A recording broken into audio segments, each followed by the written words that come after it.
Good evening, viewers. My name is May Victor, and I welcome you to another episode of Family Time today. And with me on the set is my lovely, lovely husband of 25 years and still counting. Honey, you want to say good evening to viewers? Good evening, viewers. All right. His name is Dr. Vic Victor.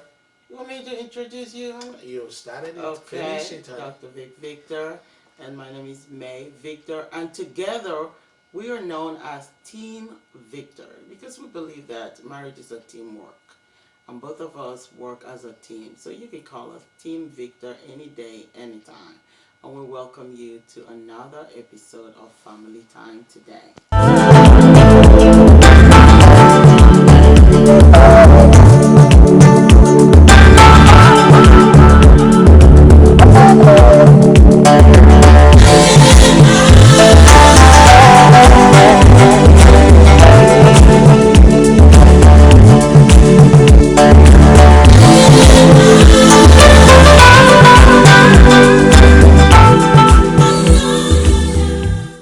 Viewers, welcome back to Family Time today. We're still blessed to have our guest, Miss Mickey Surreal. Miss Mickey Surreal, you're welcome back to our show. Thank you, and I enjoyed you last episode. I'm enjoying you now. That's Thank good. you. Thank you That's very good. much. You're Are you welcome. enjoying me, my wife, or both of us? I am enjoying Team Team Victor. Victor. There you go. Now, You are a she politician. got it right. She You're is a being- very smart. You're playing it awesome, safe. awesome. I thought it I was love all that. about me. I love that. Now That was you- supposed to be a catch question too. Now you're deflecting my ego. There you Nah. go. Anyway, I'll take that. You love both of us. So let's go on. Now, we were talking about the Vaughn family of 6, mother, father, and then things broke apart. Things fell apart, and the children were left to fend for themselves. And we talked about what happens when children are left to fend for themselves. Today we're going to go into specifics, into parenting, what that means when we're not parenting well. Now, Ms. Sorrell, I want to talk about the relationship between Chad and Dad. And the reason why I'm zeroing down on that in your book, their relationship wasn't, what was it like? The relationship with the youngest son and the The father, youngest son, Chad. it wasn't really a relationship. It basically, he had resentment. A lot of The resentment. little child had Right. He had a lot of resentment. towards the dad. Right. He felt like the father could have came and helped, could have stepped in, but because of his own pride or whatever issues, he chose not to, and that's why the family struggled. He held a lot of resentment for his father. And how did those resentments show? In your book, you described a scene where Mickey Surreal walked into Corinthian Corinthian. I mean, Corinthian Corinthian Vaughn walked into. she walked into the home, and the youngest son had pistols pulled out on the father. And at that point, everyone in the family knew that he had really suffered a lot from his father. That he had a lot of anger, a lot of built up resentment, that, he really had issues with his father. And he was at the point of almost shooting him and killing him. Now, that scene kind of described, it was the final straw that actually brought out, kind of summarized how he felt about his dad. His dad also didn't have a warm, fuzzy relationship or feeling towards him. No. I want to go to that scene where mom was trying to explain, because that relationship continued, the topsy-turvy of it continued until they got to a point where mom was trying to explain to Chad what was really happening. Can you talk about that a little bit so that our viewers will key into what happened. Because we know he has resentment now, but we really don't know why he had those resentment. One of it, of course, was that Dad could have been there. Dad wasn't there, as you said. From a mother's perspective, I don't know if it was a good idea for the mom to tell him to air out dirty laundry between the dad and her. Sometime in society, we tend to get the children involved in adult issues, and later on in life, it comes out devastating with the child. And I don't know if I was in agreements with how the mother handled that. She explained to him that he, how his father felt about him.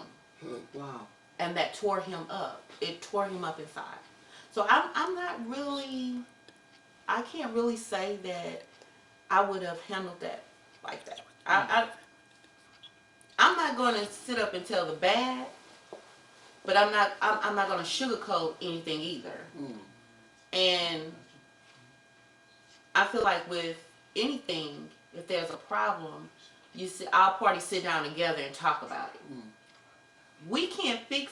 You can't fix something if this one feels this, because when everybody comes together, they're going to find that, okay, this one thought this one, but that's not how it happened. Right. So if you bring everybody to the table and you talk to everybody, you'll get so much understanding. Right.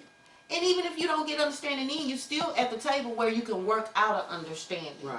Because a lot of times, I feel like people put outside demons into your household. My grandmother used to always tell me, watch who hand you shake. Watch what company you keep. Because you never know when you're allowing the demons to come in. Come inside the house. Exactly. So therefore, I think that she could have handled that better than what she did. And I think that all parties should have, including the younger son, should have came to the table, and it should have been a conversation. When you start allowing this one to say this and this one opinion this, you bring a lot of unnecessary thoughts and opinions into your household. So that's always a bad thing to do. Well, viewers, we are talking about all we have is family. Yeah. I'm sure you're sitting there and you're wondering, what did Mom say to Chad that got him all worked up? Gotta get the book. Get the book. Yes. Get the book. The book has all the details. In fact, I read that book and read it and read it and read it. And it hasn't, the effect is still with me. Now, there was something that Ms. Cheryl said a few minutes ago, how you settle family dynamics. When you have issues, she's saying that it's good for everybody to come to the table. Come, sit down, talk about it. Just talking about it means a lot. And don't send text, don't send email. There's a whole lot that text message and email, even Instagram, there's a whole lot that is being said that cannot be communicated through text message. Sit down, don't come with your gun now, but sit down, keep the guns away. And you may have to shout over each other, on each other, but at the end of all we have is family. But then my question is, who calls this meeting? Who calls this meeting? Who's supposed to call the meeting? Because yes, family meet together, come together, and let's talk about it. But who initiates this meeting? Are you asking me, Sorella? Well, I'm asking you.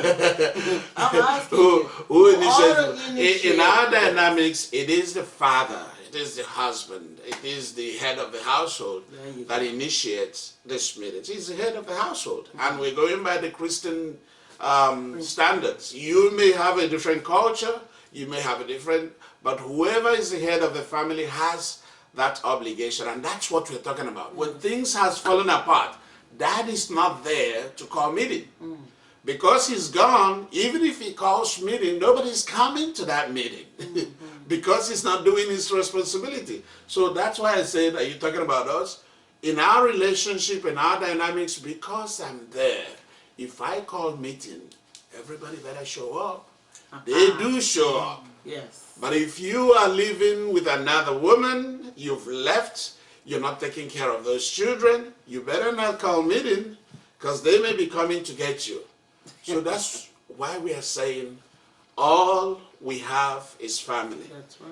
We need to be there in the same environment, in the same house to do family. Performing our Guys, roles. we need to give our children a chance, an opportunity to survive and to compete with the other children. Guess what?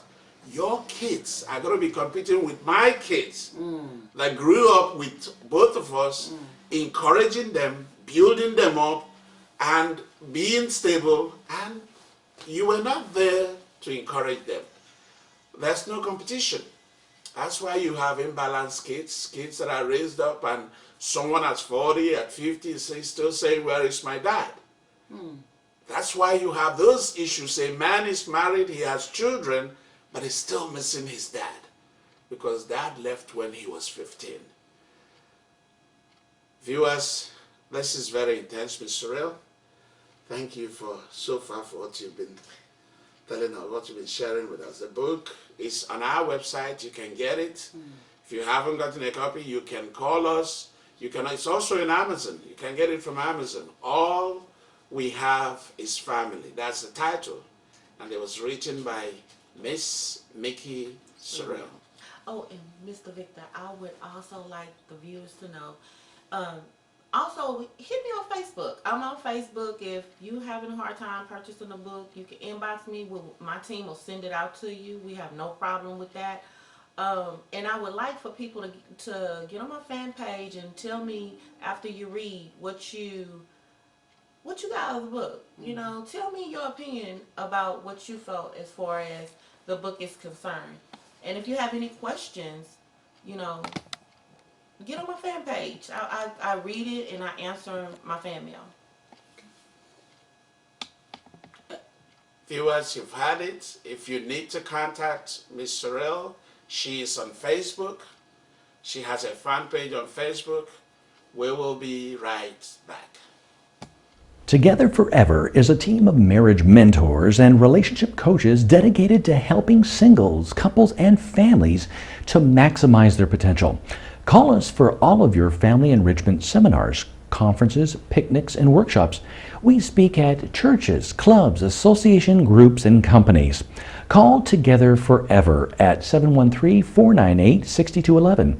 Single and engaged couples, start your marriage right. Call 713-498-6211. Married couples, you don't have to die in silence anymore. There is help for your marriage and family. If you are going through a rough phase in your marriage, call us before you call your divorce lawyer. We may not have been there when you made your marriage vow, but we are here to help you keep your vow. Pick up the phone now and call 713-498-6211 or send us an email at info@togetherforever.org. Viewers, welcome back. We've been talking to Miss Mickey Sorrell about her book, All We Have Is Family. If you've been watching, you know that this is very enriching segment of our show. I have learned a lot. I've learned a lot. One thing that I've learned is you can't talk about people until you've walked in their shoes. Just can't look at people and say, oh, he's doing this or he's doing that. You've never been you don't know where they're coming from. And that's the same thing as we continue, Ms. Sorrell. We're talking about the relationship between Chad and her dad and his dad. Let's talk about between Chad and Corinthia. It seems to me that Chad was Corinthian's favorite of the siblings. In the book, it spoke of Corinthians said, "I'm the sun, and you're the moon." And they looked. And she was referring to Chad. Right. They looked just alike. They were siblings, but they were the siblings were stair-steppers. So they looked just alike, and the only thing is that Chad was dark and Corinthian was of a lighter complexion.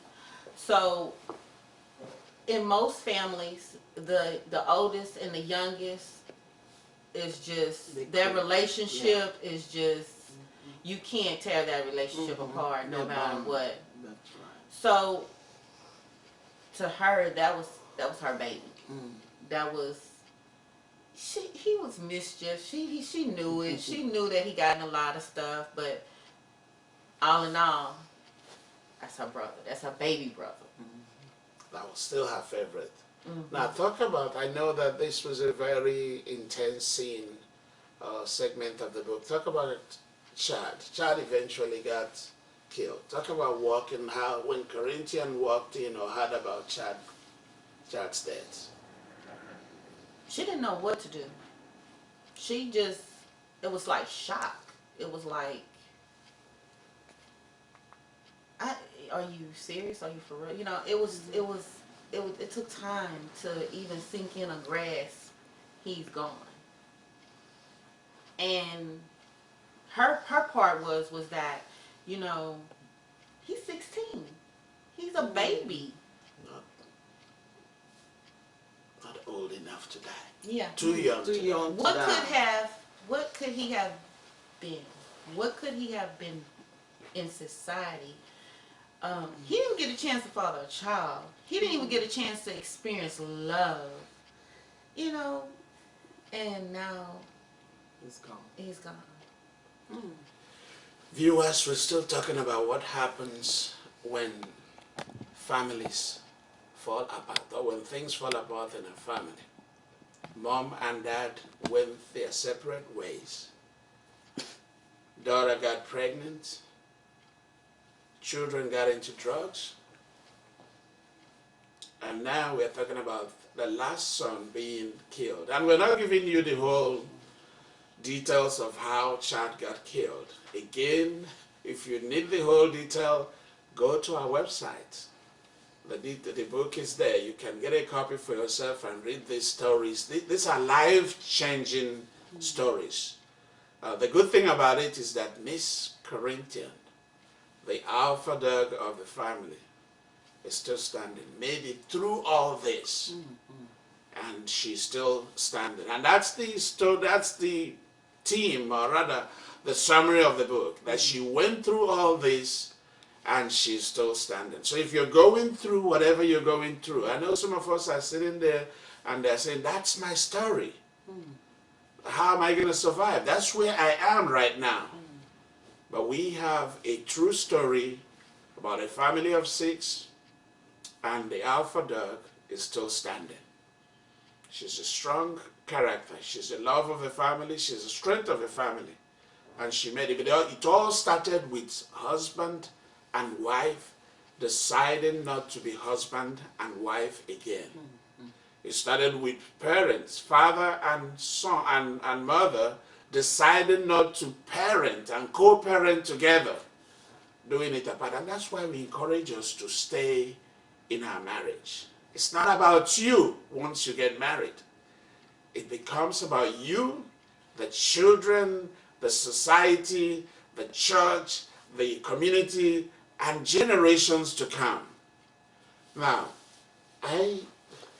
reading that book, and Chad was the exciting part for me. The relationship between Chad and Corinthian was an excitement. Whenever Corinthian talked about Chad, it was with excitement. And she knew, like you said, she knew Chad was bad business. He got into a lot of issues. And finally, Chad got killed. Now, the mom also died. And that's the final part where we're going to. Talk about the death of the mom. Because Corinthian also had, the relationship with Corinthian and mom was up and down. I think that as Corinthian became older, as she started,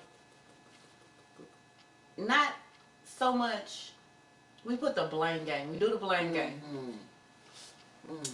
And when she honestly stopped wanting to blame and actually saying, you know, I just want to fix my family.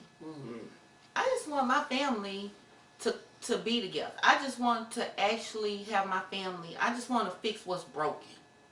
You know, when I pray to God, I ask him to fix what's broken. Because he already knows what I'm going through. Mm-hmm. So if I ask him to fix what's broken, everything else is said. I find that he starts just moving in my life and guiding me and I start making the right decisions. So my prayer every day is to fix what's broken. And that's what Corinthian did. And that's what she did. I mean, she went into a situation to where as she started looking at everything, okay, my brother, he just gave his life to the streets.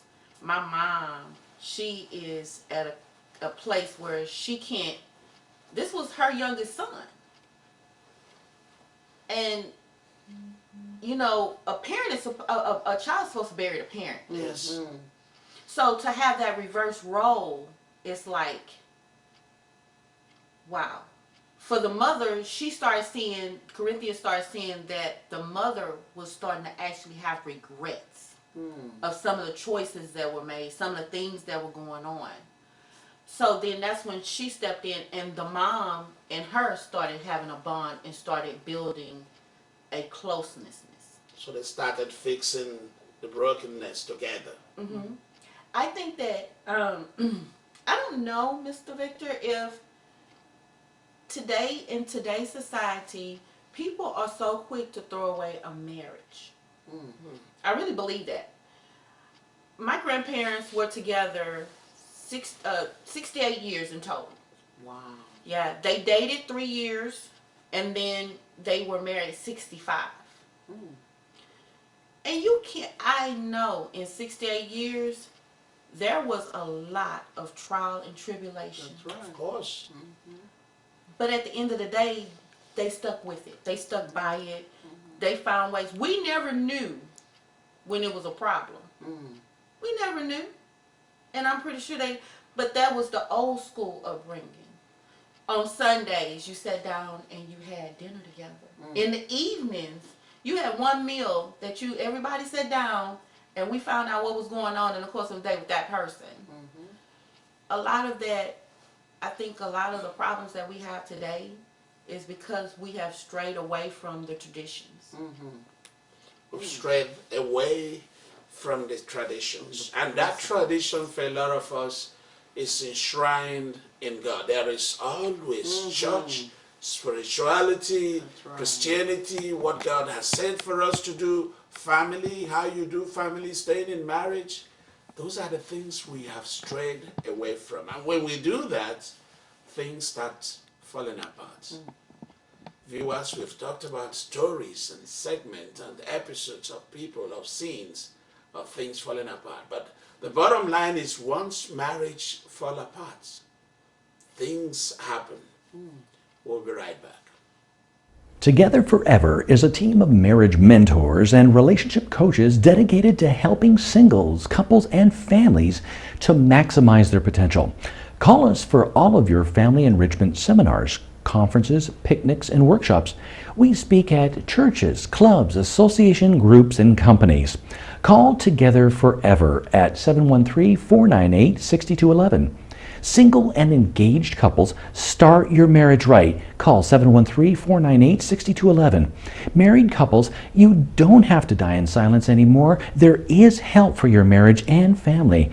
If you are going through a rough phase in your marriage, call us before you call your divorce lawyer.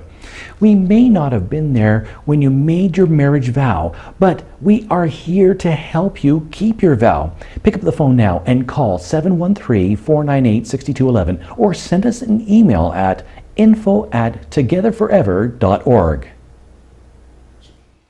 Welcome back, viewers, and we have been talking about this awesome book. All we have is family, and we're so blessed to have the author here with us. And I know for us, some of us, it's been an intense moment. For me, it has also been discussing this book and the Vaughn family in the book. Now, I want to ask the author of the book, Miss Sorrell, just tell the viewers, if somebody picks up this book, and I know many are going to go out and get this book, what is your message to the public from reading this book? What are you trying to convey, and what should they expect to get out of the book? No matter what the situation is, no matter, we're family. Everybody's family. Care. Sharing, if you care, sharing is caring. Care enough to touch somebody's life. Just to, if you see somebody in trouble, help them. We all family. It's not a bloodline per se, but it's the people that God put in your life. We're family. Okay. Awesome. So at the end of the day, we are family. You are somebody's family. And sometimes friendship turns to family too. You know, just care, be there for someone. Don't be selfish and just think about yourself. Sometimes you might be the pillar in the home. And I also want to talk to, if you're a single person and you're viewing, you're listening to us or watching us, please, before you make the leap into marriage, you need to be very, very clear on what you want. Be sure what you want. Know that marriage, relationship, family is a serious business. It's not just something you throw in and out. You go in and out. So that is a message for the hour. And from me, viewers, it is good night from our author, Miss Surreal, and who also has been our guest tonight. I want to thank the viewers. I want to thank you for having me. And all we have is family. Good. And for my co-hosts, my beloved, you want to say? Thank you, viewers. It's been a great time. And viewers, please join us next week, same time, same station, and invite your friends to also tune in. Thank you and have a good night.